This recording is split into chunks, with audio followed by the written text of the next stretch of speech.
Boa tarde, Dr. João Araújo Correia. Estamos em direto para as redes sociais da Sociedade Portuguesa de Medicina Interna.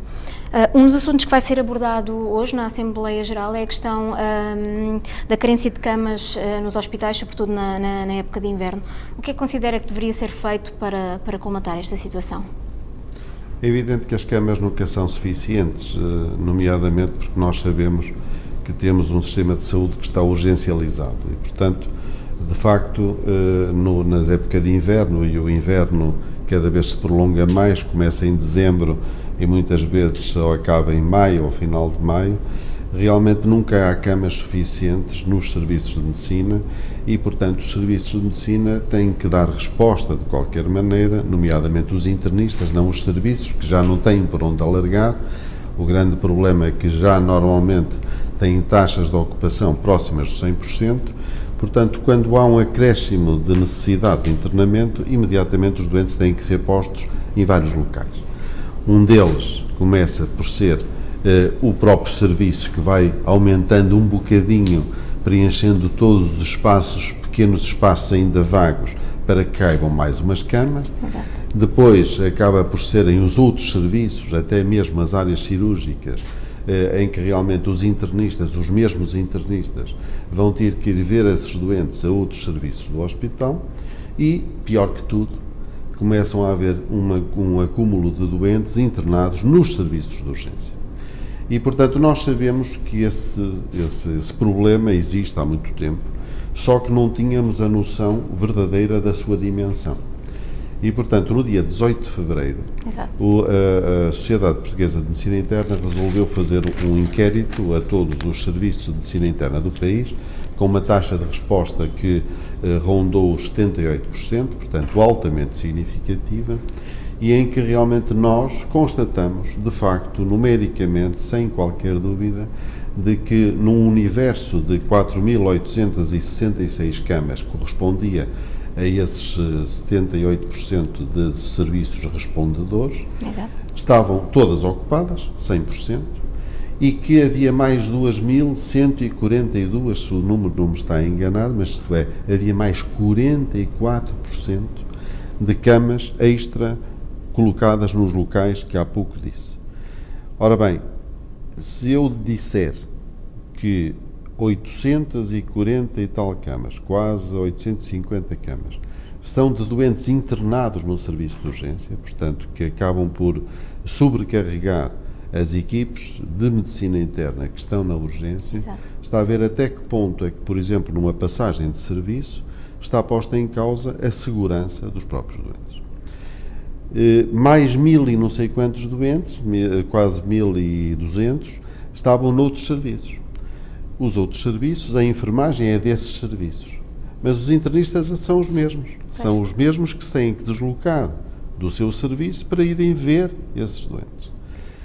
O que acontece é que realmente as pessoas, sendo as mesmas e não havendo qualquer meio que de repente se arranje e se possam colocar mais médicos, eu só vejo uma possibilidade, que era, por exemplo, à partida, estabelecer que naquele tempo havia um tempo médico acrescido, nomeadamente, por exemplo, com o pagamento de horas extraordinárias, de maneira a que as pessoas pudessem ver esses doentes, esse acréscimo de doentes, porque não é possível vê-los com os mesmos médicos, com as mesmas horas. Isso parece-me evidente. E, portanto, isso seria uma forma de minimizar. É evidente que nós temos que nos adaptar a que, à partida, nós temos que ter uma folga em termos de lotação de camas ocupadas normalmente dos doentes, que não pode ser de 98%, claro, que é o que é normal todo o ano. Isto é, está perfeitamente provado em todo o mundo que quando é ultrapassado os 90% de taxa de ocupação, qualquer acréscimo faz com que imediatamente haja uma quantidade de camas que se têm que colocar noutros locais e, portanto, como é evidente, nós precisamos de mais camas hospitalares no tempo em que realmente estivemos apertados, houve realmente um decréscimo muito grande de camas hospitalares. Neste momento já temos mais camas em hospitais privados do que em hospitais públicos e realmente nós temos que chegar à conclusão de que temos que aumentar o número de camas hospitalares, mesmo que a hospitalização domiciliária, que é uma boa solução, Exato. mas é de uma pequena parte de doentes, dos doentes menos complexos, e às vezes dá a impressão de que o poder político considera que a hospitalização domiciliária é uma espécie de hospital que se abre sem custos e que à partida é que vai resolver todos os problemas, e que não é assim. Claro, claro. Sr. Doutor, está a fazer agora um ano que tomou posse como Presidente da Sociedade Portuguesa de Medicina Interna. Qual é o balanço que faz? Tenho um misto de agridoce das coisas. A primeira coisa é que julguei que realmente as coisas não dessem tanto trabalho como de facto dão, mas de facto acho que se tem conseguido fazer alguma coisa. Eu tinha feito 3 coisas que me pareciam absolutamente essenciais. Uma que era aumentar a relação com a medicina geral e familiar, que eu acho que é a maior pecha dos nossos sistemas de saúde. O internista como o paradigma do generalista de médico hospitalar, gestor do doente no hospital, tem que se dar com o gestor do doente no ambulatório. Enquanto não se estabelecer esta ligação, não é possível melhorar a saúde em Portugal. E isso deram-se alguns passos. O problema é que realmente não se deram todos aqueles que eu gostaria de já ter dado. Mas estas coisas têm o seu tempo, porque o tempo em que as 2 especialidades estiveram afastadas, em que os hospitais estiveram afastados dos centros de saúde, demora muito tempo a reconquistar esse caminho, mas já demos passos muito importantes. E, por exemplo, dava só um exemplo, quer dizer, é perfeitamente histórico, é uma coisa que passou um bocadinho à parte dos mídia, mas é histórico que 2 sociedades diferentes, de médicos diferentes, tivessem pedido uma audiência conjunta à Sra. Ministra da Saúde, que depois transferiu para a Secretária de Estado da Saúde, e, portanto, a Associação Portuguesa de Medicina Geral e Familiar e a Sociedade Portuguesa de Medicina Interna foram recebidos na mesma audiência para discutir a gestão do doente agudo. Exato. E foram desafiados pela Sra. Secretária de Estado da Saúde a fazerem um documento conjunto para a gestão do doente crónico. O papel ainda não está feito e o documento ainda não está feito e as medidas ainda não estão feitas.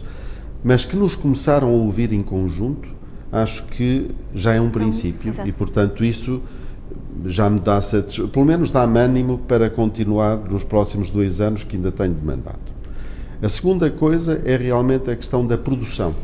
E vamos ter um princípio, a produção da medicina interna. O que é que a medicina interna faz? Isto é, eu estou absolutamente convencido que as pessoas sabem ou vão começando a saber até que ponto é que realmente, porque nos veem na urgência e realmente somos uma face visível imediatamente na urgência, mas as pessoas não têm bem a noção de que, por exemplo, quando estamos a falar de pneumonias, 80% das pneumonias são tratadas nos serviços de medicina interna, que 90% dos lupus que têm necessidade de internamento vão para a medicina interna e estão nos serviços de medicina interna. A insuficiência cardíaca, 70% são tratados nos serviços de medicina interna. E, portanto, é preciso que as pessoas saibam de facto estes números, saibam o número de altas hospitalares que corresponde à medicina interna, para que primeiro sejamos reconhecidos pelo público, que acho que cada vez até já reconhece mais do que o poder político. Por exemplo, quando realmente nós estamos a falar, por exemplo, de guidelines, de normas terapêuticas, nós não podemos aceitar de maneira nenhuma de que com estes números sejamos esquecidos. Claro. E que seja entregue a uma especialidade de órgão a feitura desses guidelines, quando nós vemos a maior parte de doentes destas patologias. E, portanto, amanhã, precisamente amanhã, é o primeiro grande estudo aprofundado sobre a produção da medicina interna. Vamos fazer isso. A terceira coisa que está quase feita, não é? Mas também demora, é realmente, para mim, a medicina cresce abissalmente e os internistas, eu costumo dizer que não há nada que um internista não saiba alguma coisa. Mas os internistas não sabem tudo de todas as coisas. Claro. Dizer isso é uma fraqueza para os internistas. E, portanto, os internistas têm uma visão holística de verem o doente globalmente e são capazes de ser excelentes numa determinada área a que se dedicam particularmente. O que acontece é que, em algumas situações de conflito com algumas especialidades de órgão, essa subespecialização que as pessoas têm, muitas vezes com muitos anos de prática, altamente competentes, não são reconhecidos pelas suas próprias instituições. E, portanto, a Sociedade Portuguesa de Medicina Interna, independentemente de ir pedindo à Ordem dos Médicos para reconheça essas competências, que são áreas específicas da medicina e até de outras especialidades, mas a Ordem dos Médicos responde muito lentamente e, enquanto não responde, cabe à Sociedade Portuguesa de Medicina Interna e aos núcleos de estudo definir critérios claros, públicos, em que realmente diga aquela pessoa está certificada em determinada área porque fez esta formação, vê não sei quantos doentes, é uma pessoa altamente competente e, portanto, não pode ser afastada em momento nenhum porque apareceu lá, naquele hospital, naquela hora, um especialista qualquer de órgão e a pessoa seja arredada da sua prática clínica de 10 ou 20 anos. Isso nós não estamos e não vamos tolerar de maneira nenhuma. Portanto, estas 3 áreas, claro, acho que estão quase concluídas. Era aquelas, eu não dou muitos passos de uma vez e tinha definido estes 3 como os primeiros deste primeiro ano e estão próximos de se terem alguma concretização. A parte que eu não gosto é de ainda não estarem concretizados, porque eu gosto das coisas feitas, mas demoram um bocadinho mais. Exato. Ainda assim, o balanço que faz é positivo? O balanço que faço é muito positivo e de grande responsabilidade e, enfim, de alguma satisfação de sentir que consigo, talvez, trazer alguma coisa para a medicina interna como especialidade. Exato. Que outros desafios vai, depois de concluir estes, quais serão os próximos desafios? Os próximos desafios, depois de concluir este, que ainda demora um bom bocado, realmente nós temos que fazer com que a medicina interna vá crescendo em áreas novas que se estão a desenvolver.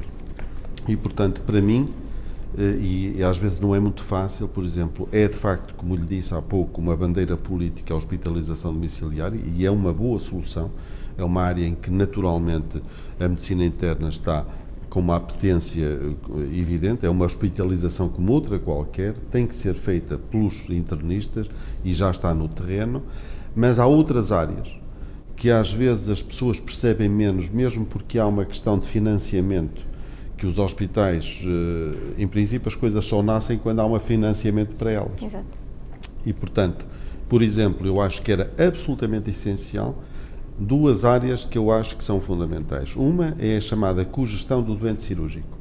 A cogestão do doente cirúrgico, nomeadamente nos hospitais centrais, é absolutamente crucial para o bem-estar e para a eficiência do sistema. Aliás, nós temos um bom argumento, é que os hospitais privados sabem muito mais disto do que nós. E os hospitais privados não gostam de gastar dinheiro onde ele não tem retorno. E nos hospitais privados, neste momento, os internistas fazem do pré-cirúrgico até ao pós-cirúrgico e o cirurgião só vai operar. Porquê? Exato. Porque, de facto, quando o doente tem uma fratura de colo de fémur, não se deita só o colo de fémur na cama. O doente tem o corpo todo à volta. E é preciso que nós não sejamos chamados no sentido em que o doente já está mal, já não ir lá em edema agudo do pulmão. Quando isso acontece, já estamos a contribuir para o prejuízo, já estamos a tentar ver se melhorar as coisas. Nós temos que evitar que ele chegue aí, para que ele possa sair, pelo menos, tão bem como entrou, não é? Apesar de, e com o fémur composto, claro, se possível, não é? E isso realmente é uma coisa que nós temos que fazer, nomeadamente nas áreas da ortopedia, de cirurgia vascular, em que estão lá tantos doentes com tantas patologias ao mesmo tempo, e na urologia. Ora bem, para isso é preciso que os hospitais tenham financiamento para isso. É preciso convencer as administrações que em determinadas situações, como por exemplo em Espanha isso já acontece, é mais eficiente ter 2 médicos para o mesmo doente, isto é, ter o cirurgião que opera o doente e ter um médico que de facto que o consegue seguir e garantir que o doente não tem complicações e que tem uma demora média mais curta. Portanto, isso é uma coisa essencial. A outra coisa é a questão dos doentes crónicos complexos, que corresponde a cerca de 5% dos doentes crónicos. São doentes que têm mais do que 2 patologias e que são chamados high users do Sistema Nacional de Saúde. Esses 5%, no fundo, gastam a maior percentagem, a maior fatia. São aqueles que vão mais do que 5 vezes por ano ao serviço de urgência ou que são internados mais que 3 vezes por ano. Esses doentes são claramente hospitalares. Esses doentes têm que ter um gestor. Sim. O gestor tem que ser um internista. E tem que haver soluções eficientes e rápidas, para, por exemplo, com hospitais de dia abertos, de maneira que a descompensação não entre sempre pelo serviço de urgência, que é um funil que realmente dá a impressão que aqui não há ninguém que não tussa 2 vezes que não venha pelo serviço de urgência. E realmente nós temos que alterar esse paradigma. Portanto, a questão também do serviço de urgência, que realmente não se resolve aumentando o espaço físico, ou aumentando médicos, ou pondo lá mais dinheiro, resolve-se ou melhora-se se retirarem cerca de 40% da doença aguda não grave do serviço de urgência. Tem que sair lá. Sim. Para que a gente possa ver os doentes que merecem estar no hospital. Portanto, está a ver que tenho muita coisa para fazer. Tem muito trabalho pela frente, sim. Sim, doutor, em termos pessoais, como é que está a ser a experiência de presidir a sociedade? Sabe que, quer dizer, eu acho que está muito na voga o burnout. Sim. Eu, sinceramente, por exemplo, todos os dias, só para responder a mails, estou com 2 horas por dia, percebe? Quer dizer, e tenho atividade clínica exatamente como o que tinha. Portanto, eu estou cada vez mais convencido, porque eu ainda não estou em burnout, de que o que me salva é continuar muito entusiasmado. Eu, de facto, estou apaixonado por esta função. Acho que ainda posso dar qualquer coisa e por isso é que talvez ainda não tenha caído. Acredito nisso. Com certeza que terá muito para dar. Muito obrigada. Tá, muito Continuação obrigado. do bom congresso. Tá, muito obrigado.